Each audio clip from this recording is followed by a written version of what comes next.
ഭരണകൂടവും മന്ത്രിമാരും എത്രയും അധപ്പതിക്കാവോ അത്രയ്ക്കും അധപതനത്തിലേക്കാണ് രണ്ടാം പിണറായി സർക്കാരിന്റെ പോക്ക്. കൂനിമേൽ കുരുവെന്ന പോലെ ഓരോരോ പ്രശ്നങ്ങൾ LDF ഭരണകൂടത്തെ താറുമാറാക്കി. ഒരു കാലത്ത് പ്രതാപശാലികളായിരുന്നവർ ഇന്ന് അപ്രമാദിത്യം നഷ്ടപ്പെട്ടവരായി കഴിഞ്ഞിരിക്കുന്നു. കഴിഞ്ഞ ദിവസമായിരുന്നു രണ്ടാം പിണറായി സർക്കാരിന്റെ മുൻ ഗതാഗത മന്ത്രിയായിരുന്ന ആന്റണി രാജുവിന് ചെക്ക് വെച്ചുകൊണ്ട് സുപ്രീം കോടതി തൊണ്ടിമുതൽ കേസിന് പുനരന്വേഷണത്തിന് ഉത്തരവ് നൽകിക്കൊണ്ട് തിരിച്ചടിച്ചത്.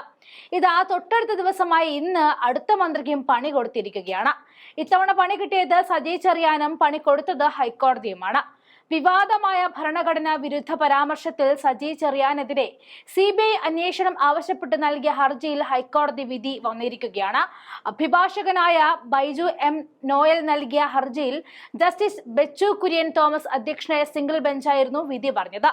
കേസ് ഡയറിക്കും പ്രസംഗത്തിന്റെ വിശദമായ രൂപവും പരിശോധിച്ച ശേഷമായിരുന്നു സിംഗിൾ ബെഞ്ച് നിർണായക വിധി പുറപ്പെടുവിച്ചത്. സജി ചെറിയാന്റെ പരാമർശത്തിൽ പ്രഥമദൃഷ്ട അവഹേളനമുണ്ടെന്നായിരുന്നു ഹൈക്കോടതി നിരീക്ഷണം.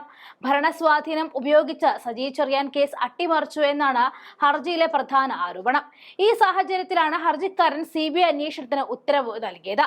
ഇന്നായിരുന്നു ഹൈക്കോടതി CBI അന്വേഷണത്തിന് അനുമതി നൽകിക്കൊണ്ട് സജി ചെറിയാന് തിരിച്ചടി നൽകിയത്. കുറച്ചു നല്ല കാര്യങ്ങൾ എന്ന പേരിൽ ജനാധിപത്യം, മതേതരത്വം, കുന്തം, കുടച്ചക്രം എന്നെല്ലാം എഴുതി വെച്ചു എന്നല്ലാതെ സാധാരണക്കാരെ ചൂഷണം ചെയ്യുകയാണ് ഇതിന്റെ ഉദ്ദേശം എന്നായിരുന്നു വിവാദ പ്രസംഗത്തിന്റെ ഭാഗം. പ്രസംഗത്തിലെ കുന്തം, കുടച്ചക്രം എന്നീ പ്രയോഗങ്ങൾ എന്തുദ്ദേശിച്ചായിരുന്നു എന്നായിരുന്നു ഹൈക്കോടതിയുടെ ചോദ്യം. പരാമർശങ്ങൾ ഭരണഘടനയെ അവഹേളിക്കുന്നതല്ലേ എന്ന് എങ്ങനെ പറയാൻ കഴിയുമെന്നും ഹൈക്കോടതി ചോദിച്ചു. നിരവധി സാക്ഷികളെ വിസ്തരിച്ചതിൽ നിന്നും ഭരണഘടനയെ അവഹേളിച്ചതായി കണ്ടെത്താൻ കഴിഞ്ഞില്ല എന്നായിരുന്നു പ്രോസിക്യൂഷന്റെ വാദം. ശബ്ദ സാമ്പിൾ ഉൾപ്പെടെയുള്ള വിശദമായ പരിശോധനയില്ലാതെ അന്വേഷണ ഉദ്യോഗസ്ഥന് എങ്ങനെ തീർപ്പിലെത്താൻ കഴിയുമെന്നായി ഹൈക്കോടതിയുടെ വിമർശനം. 2022 ജൂലൈ 3 പത്തനംതിട്ടയിലെ മുല്ലപ്പള്ളിയിൽ CPIM ഏരിയ കമ്മിറ്റി സംഘടിപ്പിച്ച ചടങ്ങിലായിരുന്നു സജി ചെറിയാന്റെ വിവാദ പ്രസംഗം നടന്നത്.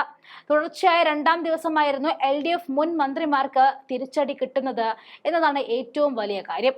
അടിവസ്ത്രം ഒരു കേസിലെ നിർണായക തെളിവാവുകയും അതേ അടിവസ്ത്രത്തിന്റെ പേരിൽ സംസ്ഥാനത്തെ പ്രമുഖ രാഷ്ട്രീയ നേതാവ് പ്രതിചേർക്കപ്പെടുകയും ചെയ്തുവെന്ന പ്രത്യേകതയായിരുന്നു തൊണ്ടിമുതൽ കേസിനെ 3 പതിറ്റാണ്ടിനപ്പുറത്തും ചർച്ചാ വിഷയമാക്കിയത്. ഈ നിയമ പോരാട്ടങ്ങൾക്കൊടുവിൽ മുൻ ഗതാഗത മന്ത്രിയും ജനാധിപത്യ കേരള കോൺഗ്രസ് നേതാവുമായ ആന്റണി രാജു വിചാരണ നേരിടുമെന്ന് സുപ്രീം കോടതി വിധി വന്നതോടെ കേസ് വീണ്ടും ശ്രദ്ധ നേടുകയായിരുന്നു. ഇതിനു പിന്നാലെയാണ് സജി ചെറിയാൻ ഈ തിരിച്ചടി കിട്ടിയത്. എന്തായാലും പെട്ടിയും ചാക്കുമായി ഇറങ്ങിയതിൽ പിന്നെ തലയൊന്ന് പൊക്കി നടക്കാൻ ഇടതുപക്ഷത്തിനായിട്ടില്ല. ഇനി അടുത്തത് വീണ വിജയനും മുഖ്യമന്ത്രിയും കുരുങ്ങുന്നത് എന്നാണ് എന്ന് കാണാൻ കാത്തിരിക്കുകയാണ് കേരള ജനത.